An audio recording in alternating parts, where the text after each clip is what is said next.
저한테 요청받은 제목은 교육에서 찾는 탄소중립 식생활 전환인데요. 사실은 실제로 식생활 전환과 관련된 내용은 아마 사례 발표에서 많이 하시는 것 같아요. 그래서 저는 실제로 우리 식생활 분야와 환경교육 분야가 어떻게 연대할 수 있을까? 연대하기 위해서 우리가 체급도 맞춰야 될 거고 또 분야도 맞춰야 될 거고 또 함께 할 수 있는 나름의 어떤 전략도 세워야 될 것 같다는 생각을 했습니다. 그래서 저는 그 식생활 분야가 막 이제 체계화하려고 하고 있는 인적 자원의 부분, 즉 인력이라고 하는 거죠. 우리가 환경교육이라는 서비스를 전달하려면 그 전달할 누군가가 필요하기 때문에 그 인적 자원에 대한 이야기와 그 다음에 그 분들이 전달하는 서비스의 내용, 즉 프로그램이죠. 그 프로그램과 관련된 이야기를 좀 드리고 저희 환경교육 분야가 여러 가지로 좀 체계화된 과정을 거치고 있습니다. 아직도 이제 갈 길이 멀긴 하지만 그 과정의 이야기를 좀 드리면서 상생할 수 있는, 제가 발음하기 어려운 동반 성장할 수 있는 전략을 좀 이야기 드리려고 합니다. 사실은 오늘 저희가 오전에는 전국 광역 환경교육센터에 있는 분들이 오셨어요. 그러니까 함께 저희가 광역의 이야기를 좀 들어보고 앞으로 함께 성장하기 위한 노력을 해보자라고 하는 취지에서 모였고, 또 그 차제에 이 식생활 분야에 있는 좋은 관계망을 어떻게 가질 것인지, 제일 중요한 거는 지역에서 갖는 거거든요. 그래서 오늘 경남과 충남에서도 발표를 해주고 또 식생활 분야에서도 보니까 제주에서도 오신 것 같아요. 그래서 오늘 제주 환경교육센터에서도 오셨거든요. 그래서 이렇게 지역에서 만나지 못했지만 앞으로도 더 성생할 수 있는 그런 자리가 있었으면 좋겠다는 생각이 듭니다. 우리가 지금 함께 만나야 될 가장 중요한 명분 중에 하나는 기후위기라고 생각해요. 뭐 다른 이유도 있습니다만 건강과 안전을 위해서 식생활과 환경교육은 당연히 당근 만나야 되지만 더욱더 만나야 될, 또 협력해야 될 근거는 기후위기라고 생각합니다. 그 기후위기의 핵심은 식량의 위기예요. 그러니까 많은 사람들이 온도가 올라가면 쪄 죽는 줄 알아요. 근데 쪄 죽지 않습니다. 올라간 온도는 그렇게 높지 않아요. 하지만 올라간 온도에 비해서 우리가 받는 피해나 또 그 피해에 대한 희생은 너무나 심각합니다. 근데 그 심각성이나 위기감은 우리가 늘 느끼지 않아요. 여러분들 오늘 아침에 일어나셔서 야, 기후위기 때문에 고민이야, 이렇게 아침을 연 사람은 아무도 없습니다.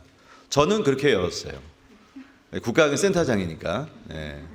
늘 고민이 많은데 여하튼 저는 생존의 위기라고 하는 것을 이해해야 된다고 생각해요. 근데 그 이해를 나의 삶으로 이해하지 못합니다. 왜냐하면 일상으로 연결되어 있지 않기 때문에. 그래서 저는 저희 국가안전센터가 요즘 고민하는 것 중에 하나가 위기의 지구를 느끼게 하자. 그러니까 지구는 사실은 우리가 뭐 지역별로 사는 곳이 다 다르지만 지구라고 하는 이 공동의 운명체 안에서는 부산도 필요 없고, 그죠? 서울도 필요 없고 누구나 똑같은 거라고 좀 봐요. 그래서 이 위기의 지구를 느낄 필요가 있는데, 이게 최근에 나사가 찍은 사진입니다. 이렇게 검붉게 타고 있고요. 그리고 곳곳에서 뭐 여러분들이 우리나라만이 아니라 폭우와 폭염과 가뭄과 산사태, 특히 산불 등등의 재앙이 벌어지고 있는데 그냥 뉴스로만 들어요. 그래서 이거를 현재 이 지구가 어떻게 혹독한 재앙에 휩쓸려 있는지를 이해를 못하고 있다. 그래서 저는 위기의 지구본을 나눠주는 운동을 좀 해야겠다. 그러니까 우리가 지구본 여러분들 어렸을 때 많이 보셨을 거예요. 그죠? 어느 나라에 가려면 어느 정도 떨어져 있는지도 보고 돌리면서 막 놀았던 기억이 있을 텐데, 그래서 저희가 이 지구의 이 위기의 지구를 표현하는 지구본 만드는 운동을 좀 해야겠다라고 생각을 하고 있습니다.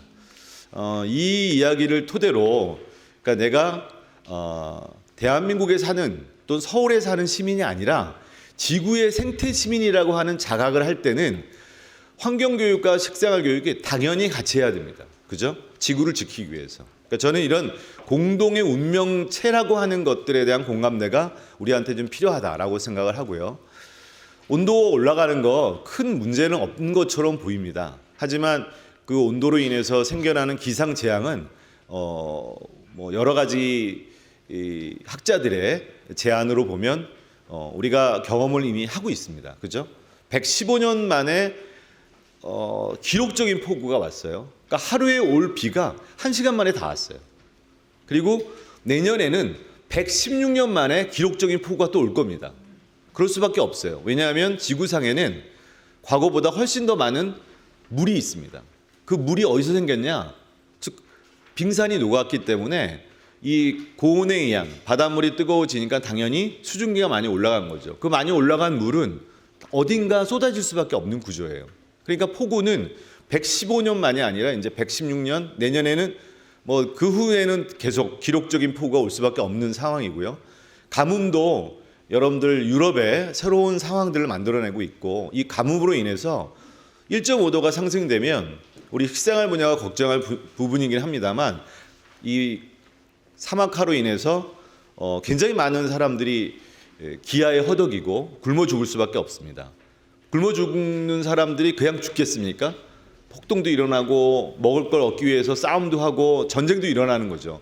사회학자들이 이야기하는 이 기후위기에 대한 인류 멸망의 시나리오 중에 가장 더러운 시나리오가 뭐냐면 바로 이 식량 위기로 인한 폭동과 전쟁, 그리고 핵 전쟁으로 발발한 인류의 멸망이에요. 아주 안 좋은 멸망이죠. 그러니까 이걸 막기 위해서라도 우리가 뭔가 노력을 해야 되고, 우리나라는 작년부터 선진국이라고 네이밍을 받았습니다. 아직 몸은 선진국이 아닌데 사실은 생각도 선진국이 아님에도 불구하고 우리는 선진국이 아닌데도 세계는 우리를 선진국이라고 하고 있지만, 우리나라는 탄소 악당 국가, 기후 악당 국가, 불량 국가에 속해 있습니다. 여러분들 뭐 이미 잘 아실 거예요.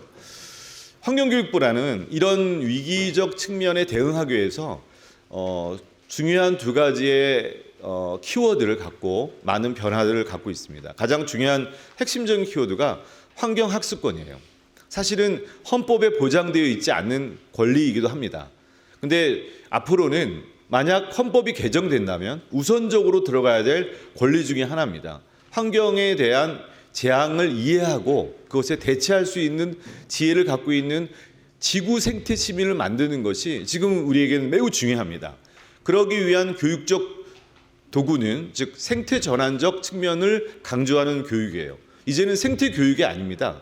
생태를 알아서 정말 아름답고 정말 얘는 좋은 거네라는 환경 감수성이라고 하는 측면에서 느낌과 인식의 수준에서 머물러 있는 교육이 아니라 이제는 행동, 액션과 실천을 해야 되는 그런 이제 상황의 교육으로 전환되고 있어요. 그러니까 이 두 가지는 청소년들이 요구도 하고 있고요. 또 많은 곳에서 학자들에 의해서 이제는 생활 환경 오염과 자연 생태 오염이라고 하는 측면의 교육에서 지구 환경이라는 생태 전환적 교육이 필요하다라고 얘기하고 있습니다.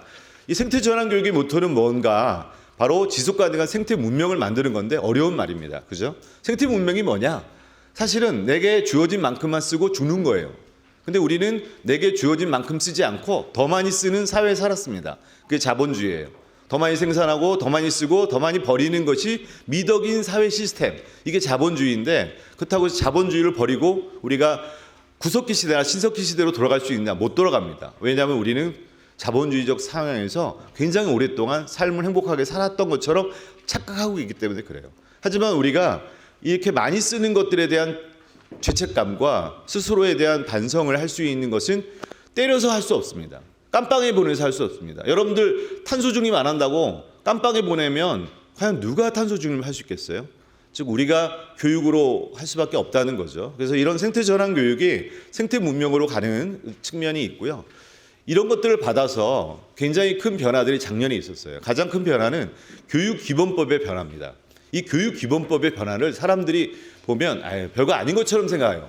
법의 개정 중에 기본법의 변화는 다른 법들에 영향을 주는 겁니다. 기본이기 때문에. 그래서 교육기본법에 제22조 2항의 내용이 추가됐죠. 이게 작년 8월 31일자의 개정입니다. 이 부분은 누군가 받아야 돼요. 즉 22조 2항의 기후변화 환경교육의 내용을 보면 국가와 지방자치단체는 모든 국민이 기후변화 등에 대응하기 위하여 생태 전환 교육을 받을 수 있도록 필요한 시책을 수립하고 실시한다가 아닙니다. 할 수 있다가 아니에요. 하여야 한다요. must be예요. 이 must be를 누군가 받아야 됩니다. 이 받은 데가 어디냐면 환경교육법이에요. 환경부가 받았습니다. 교육부가 받아야 되는데 교육부가 못 받고 환경부가 일단 받았어요. 그 받은 법들이 여러 가지가 있는데 그 중에 하나가 탄소중립 기본법인데 탄소중립 기본법도 기본법이기 때문에 굉장히 중요한 역할을 합니다.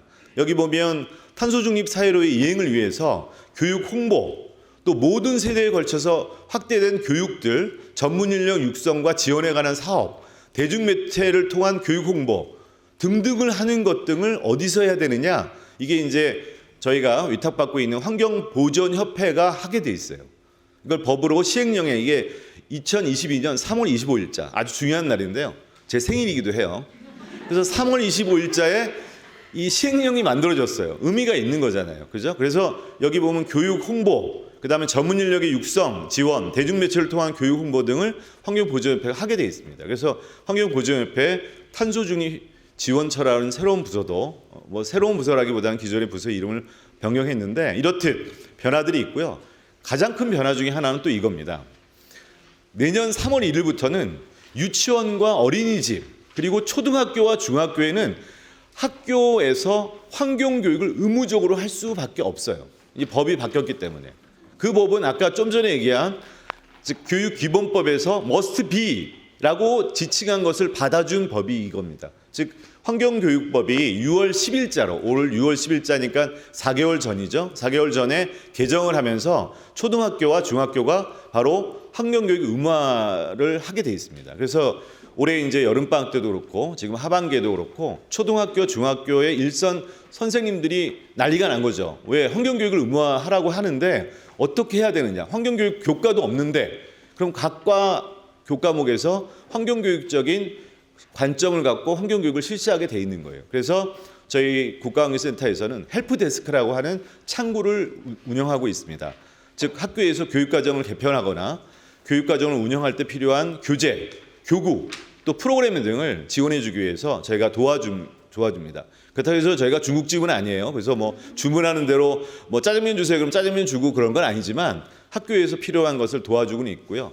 그런 과정에 식생활 교육과의 연대도 굉장히 중요할 것이다 라고 저희는 생각을 하고 있습니다. 이런 변화들이 있고 이런 변화를 받아서 저희가 환경교육법이 굉장히 많이 개정이 됩니다. 저는 식생활교육지원법도 이제 개정을 위해서 많은 노력을 하고 있는 걸로 알고 있어요. 그렇죠? 여러분들 이 개정은 시대적 차원에서 전면 개정을 할 수밖에 없는 구조였기 때문에 2008년도에 만들어진 진흥법이라고 하는 법이 환경교육 활성화 및 지원에 관한 법률, 짧게 얘기하면 환경교육법으로 개정이 됐습니다. 그러니까 2008년도부터 시작해서 2022년 1월 6일자, 올해죠. 올해 1월 6일자로 이제 개정이 많이 됐고요. 개정된 내용을 토대로 지금 국가환경센터와 광역 그리고 기초가 환경부와 교육부와 함께 사회환경교육기관뿐만이 아니라 학교를 통해서 전방위적으로 환경교육 또는 환경학습권을 실현하기 위해서 노력하고 있습니다. 그 과정에 저는 앞으로도 많은 사회환경교육 기관들이 이 지역 내에서 식생활 교육과 연계를 해야 된다고 생각을 해요. 저는 오늘 이제 제가 드리고 싶은 얘기는 바로 이 동반 성장인데 발음이 쉽지 않습니다. 여러분 쉽습니까? 네, 한번 여러분도 해보시죠. 동반 성장. 네, 동반 성장을 해야 됩니다. 우리만 성장하는 건 의미가 없고요. 여러분들도 성장하고 그래서 신랑 측과 신부 측이 함께 이렇게 손잡고 오늘은 결혼식 하는 듯한 분위기이긴 합니다만 여러분들 이 동반 성장을 위해서 우리가 몇 가지 원칙을 좀 세울 필요가 있다는 생각이 들어요. 우리는 포용적 교육을 지향한다. 이제 포용이라고 하는 건 여러분 잘 압니다. 혜택을 받는 사람의 범위를 누구에게나 함께 할 수 있도록 하자라고 하는 원칙을 좀 가져야 된다고 생각을 하고요. 그다음에 OECD 교육에서 이야기하고는 2030년까지의 교육 핵심적 학습의 프레임워크 또는 개념 틀이라고 얘기하는 걸 보면 지식과 기능과 태도와 가치를 역량이라고 생각하는데 그 역량의 교육 과정에서 가장 중요한 사람은 누구냐? 교육자가 아니라 학습자라는 거예요. 그러니까 학습자 주도형 교육을 하자. 그러니까 우리가 지금 앞으로 식생활 교육이나 환경 교육이 해야 될 교육의 스탠스는 즉 방향은 즉 학습자가 주도할 수 있는 교육을 하도록 우리가 교육 프로그램을 개발하고 또 실행하는 것이 중요하겠다라고 하는 전략적 측면의 공감대는 형성이 돼야 될 거라는 생각이 들어요. 제가 찾아보니까 이 먹거리 분야의 교육들이 굉장히 많이 진일보하고 있고 또 이 특히 생태적 측면 또 지속 가능성 측면이 강조돼서 우리와 연대할 수 있는 게 너무 많은데 그동안 실질적인 연대를 안 해왔구나라는 생각이 좀 들었고요. 특히 서울시 교육청 같은 경우는 먹거리 생태 전환 교육, 뭐 환경을 위한 미래를 위한 채식 선택제까지 도입하고 있는 걸 보면 굉장히 중요한 교육의 일환이라고 생각하고 있고요. 특히 먹거리 생태 전환 박람회라든지 정책 토론회들이 이루어지는 걸 보고 볼 수 있었고 또 성남시의 사례도 보니까 정의로운 식생활 교육을 위해서 안전하고 또 바른 또 지속 가능한 먹거리를 만들기 위한 교육과 정책 토론회를 하고 있는 걸 알 수 있었습니다. 식생활 교육의 기본 계획 추진 체계를 보면 이거는 보니까 3차 체계는 아닌 것 같아요. 제가 이제 바른 식생활 정보 114의 홈페이지에 들어가서 캡처한 자료인데 제가 이걸 쭉 보니까 이거는 3차 계획의 내용이 아니라 2차 계획의 내용이긴 합니다만 이렇게 얼개를 갖고 이 얼개는 우리 환경교육 분야에 환경부가 추진하고 있는 국가 광역 기초의 시스템과 유사하다라는 걸 알게 됐습니다. 요거는 제가 3차 식생활 교육 기본 계획과 또 그리고 3차 국가 환경교육 계획의 비전 체계도를 제가 비교했어요. 이 두 가지를 보면 3차라는 게 똑같습니다. 하지만 연도는 좀 다르더라고요. 그러니까 식생활 교육은 2020년부터 2024년까지고 환경교육은 2021년부터 2025년까지예요. 그렇지만 비슷한 5개년의 계획들을 수립하고 있기 때문에 차제에 나중에 우리가 4차 계획을 세우거나 5차 계획을 세울 때는 문구들을 좀 교류할 수 있는 문구들을 이 계획 안에서도 좀 같이 만들면 좋겠다 이런 생각을 했고요.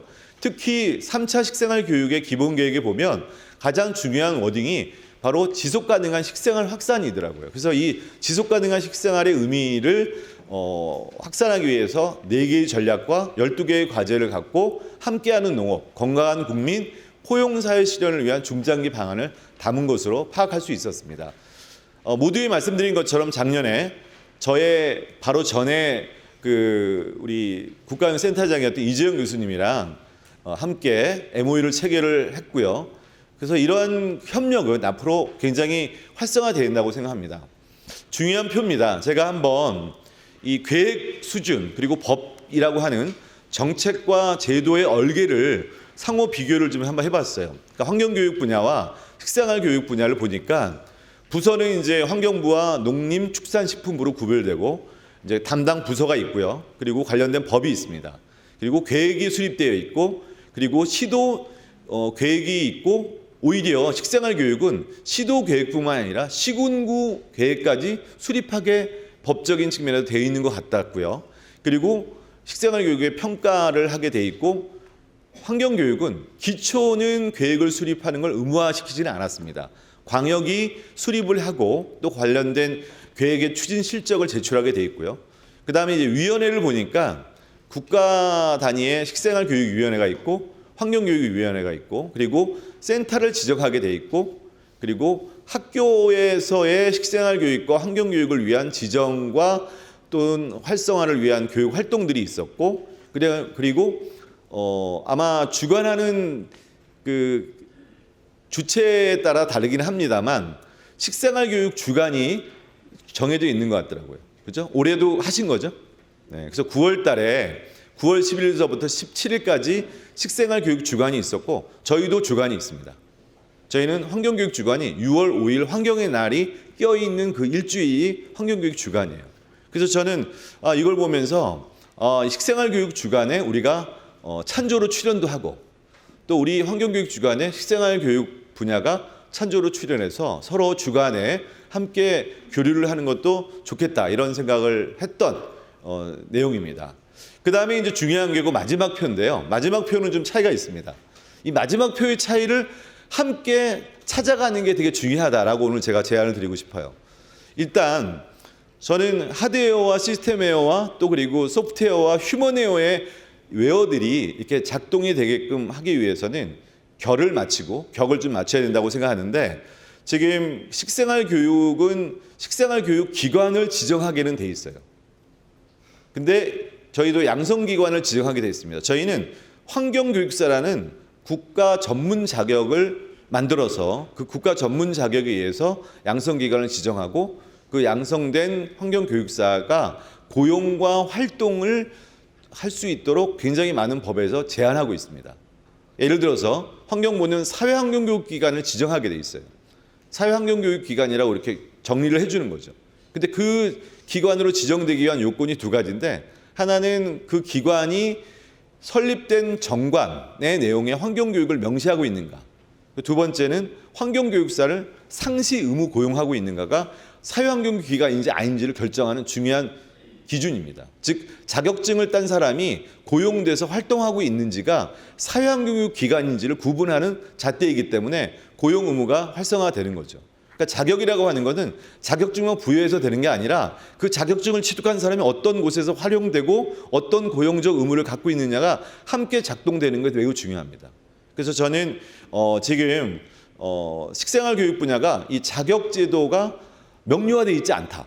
그리고 국가 전문 자격으로, 즉 공공기관인 교육기관, 학교나 또는 어떤 그런 다른 기관들이 공적인 영역을 교육을 필요로 할 때 공급할 수 있는 국가 전문 자격의 체계화가 우선 필요하겠다, 이런 생각이 좀 들었고요.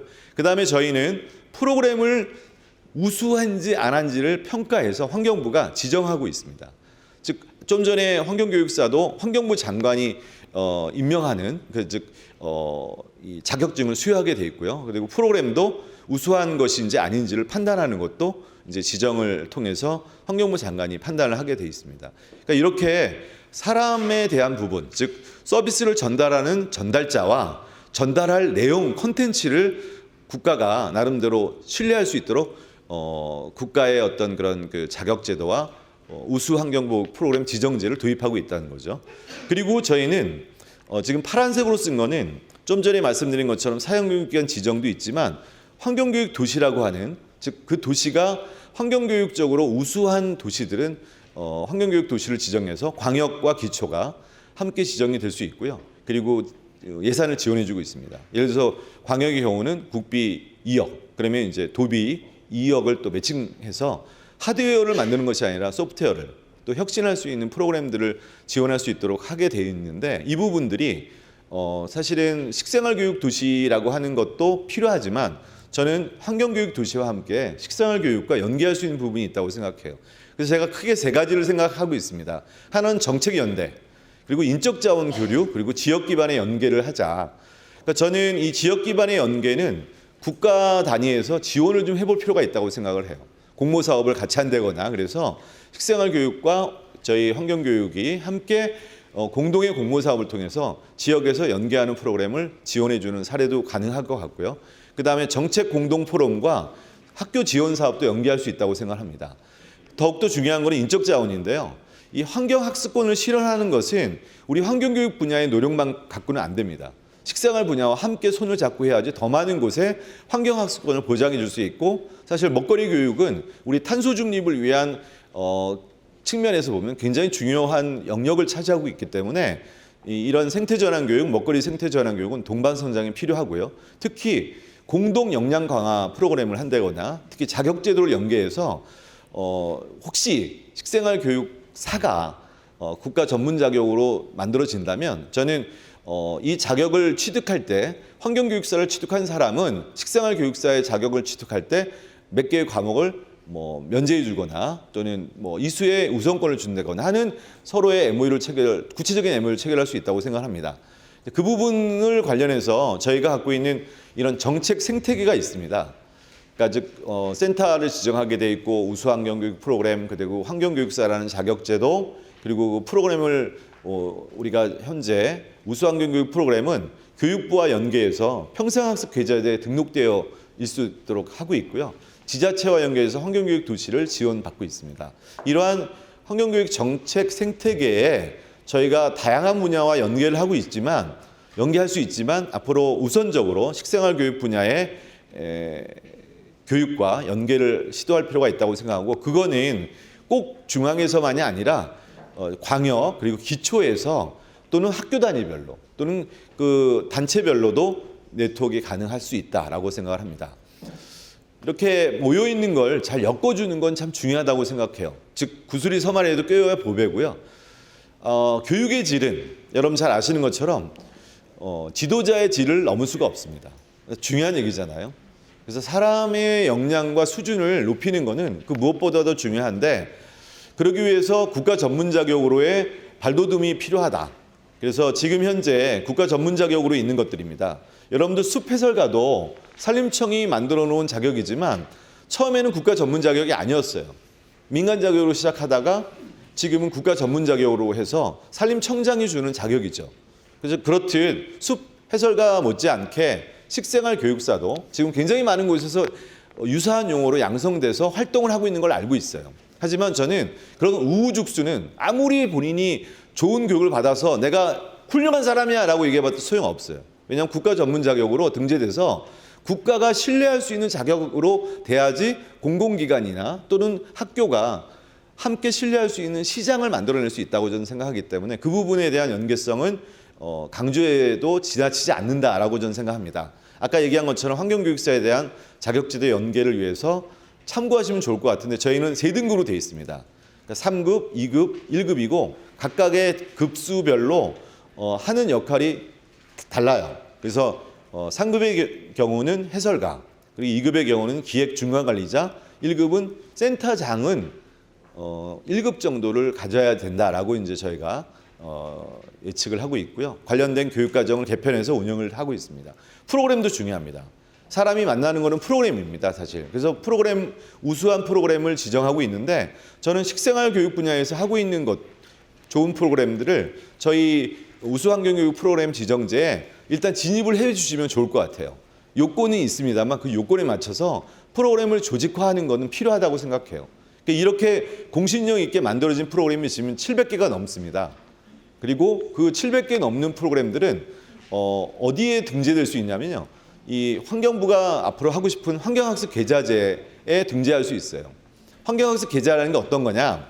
평생학습 계좌제와 유사한 겁니다. 저희가 올 9월 5일 날 국가평생교육진흥원, 교육부 산하기관입니다. 여기가 평생학습 계좌제를 운영하는 중추기관이에요. 그 기관과 연계해서 저희 우수환경교육 프로그램 지정제에 등재된 프로그램에 참여한 학생들이나 시민들은 본인들이 진학을 하거나 취업을 하거나 또 다른 고용을 할 때 그 학습된 계좌, 포인트죠. 즉 내가 학습을 받았다는 누적된 포인트를 갖고 이력으로 사용할 수 있도록 국가가 관리하고 있습니다. 저는 이제 앞으로 식생활 교육에 참여한 학생들이나 시민들이 그 교육을 받은 것을 증명할 수 있어야 된다고 생각해요.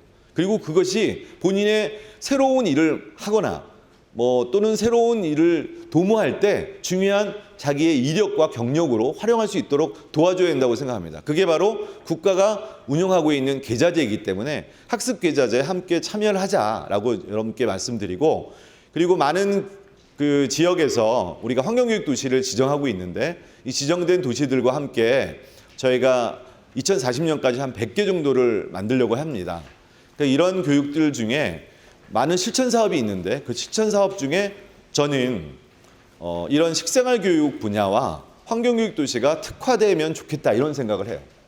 그래서 어느 도시는 식생활 교육이 그 어떤 것보다 도드라져서 모델적인 그런 도시로 성장할 수 있도록 여러분들도 좀 도와주시면 좋겠다. 모든 도시가 식생활 교육과 연대하는 건 당연하고요. 다만 특화돼서 이 도시는 식생활 교육이 유독 환경교육 도시로서 정말 참 잘하네요 라고 하는 이었으면 좋겠다는 말씀을 드립니다. 시간이 다 됐죠? 아닌가요? 네. 환경교육 도시는 어렵습니다. 아직 저희가 초기에 세팅되어 있고 이제 론칭한 지 얼마 되지 않은 정책이라 아직 환경교육 도시로 진입한 데는 10개밖에 안 되거든요. 여러분 평생학습 도시 아시죠? 평생학습 도시가 20년 됐는데 지금 188개가 지정돼 있어요. 전국에 226개 기초자치단체가 있는데 저는 환경학습권이 전국적으로 실현되기 위해서 가장 중요한 요체는 광역이라고 생각합니다. 그리고 그 광역이 맏형으로서 기초를 잘 아우르고 활성화할 수 있도록 도와주는 사례들이 있으면 좋겠다고 생각하는데 우리 환경교육 도시 중에 잘 자라는 도시가 충남이에요. 그러니까 충남에 우리 그 환경교육센터에 있는 김문옥 사무처장님이 오늘 사례 발표를 하세요.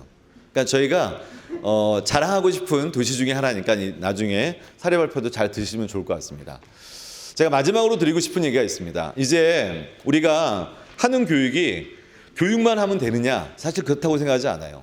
교육자는 우리가 왕이지만 교육을 주체하는 우리가 가능하면 학습자를 배려하자. 그 학습자를 배려하기 위해서 우리는 생애 주기도 고려하고 있고요. 요즘은 MBTI도 고려하고 있습니다.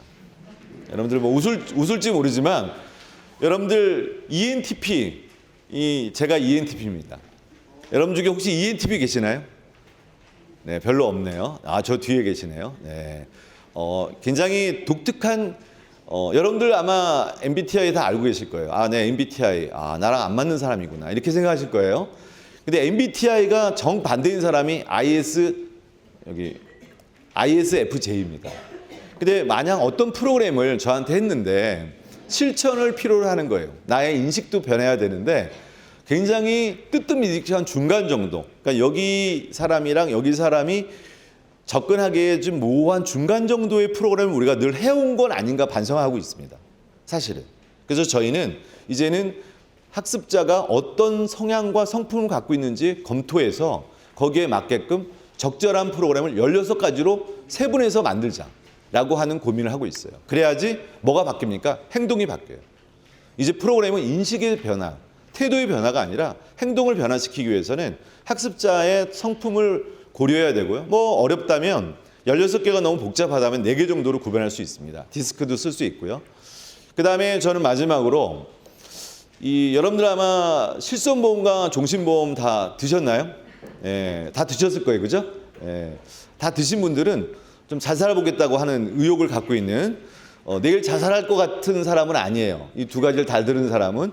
왜냐하면 종신보험은 내가 안 들고 나를 죽기를 기다리면서 드는 사람도 없지 않아 있어요. 근데 실손보험은 그렇지 않습니다. 그죠? 나의 내일, 나의 모레를 걱정하면서 든 보험이에요. 여러분들 이 보험을 수많은 사람이 매달 얼마씩 돈을 내고 있습니다. 여러분들이 만든 프로그램 때문에 많은 사람들이 참여해서 돈을 내는 프로그램들을 만들고 있나요? 그렇지 않습니다. 왜? 우리는 돈 벌기 위한 게 목적이 아니기 때문에 그래요. 하지만 돈 벌기 위한 목적만큼 예리하거나 섹시하지 않으면 이제 사람들을 변화시킬 수 없습니다. 변화시킬 수 없는 교육은 많이 해봤자 효과도 없어요. 그러면 여러분들이 무용지물이 돼요. 우리가 무용지물로 계속 찬밥덩어리 있을 거냐, 있으나 마나한 교육이 될 거냐라고 하는 측면에서 가장 중요한 거는 전략을 가져야 돼요. 소비자가 뭘 고민하는지. 아까 학습자 고민도 하자고 했지만 더 중요한 건 이 사람들이 실손보험과 종신보험을 우리가 드는 이유가 뭔가. 바로 우리가 살고 있는 과정에 회피 동기와 접근 동기라는 심리적인 마음을 이용한 겁니다. 바로 접근 동기를 이용한 거는 종신보험이고요. 그리고 회피 동기를 이용한 거는 실손보험이에요. 여러분 보험 계리사라고 보험 상품을 잘 설계해서 잘 팔리면 1년에 5억씩 인센티브 받습니다. 우리가 프로그램 잘 만든다고 식생활 교육 잘했다고 인센티브 받은 적 있어요? 없어요. 저는 인센티브 받아야 된다고 생각해요. 왜? 지구를 살리는 일이니까. 우리의 미래를 살리는 일이기 때문에 우리가 그 정도의 책무성을 갖고 좀 더 예리하고 좀 더 꼼꼼하고 치밀하게 고도화될 필요가 있고 성장을 해야 됩니다. 근데 우리끼리 성장을 하면 저는 굉장히 많은 변화가 있을 거라고 생각해요. 함께 동반 성장을 약속하면서 강의를 마치도록 하겠습니다. 고맙습니다.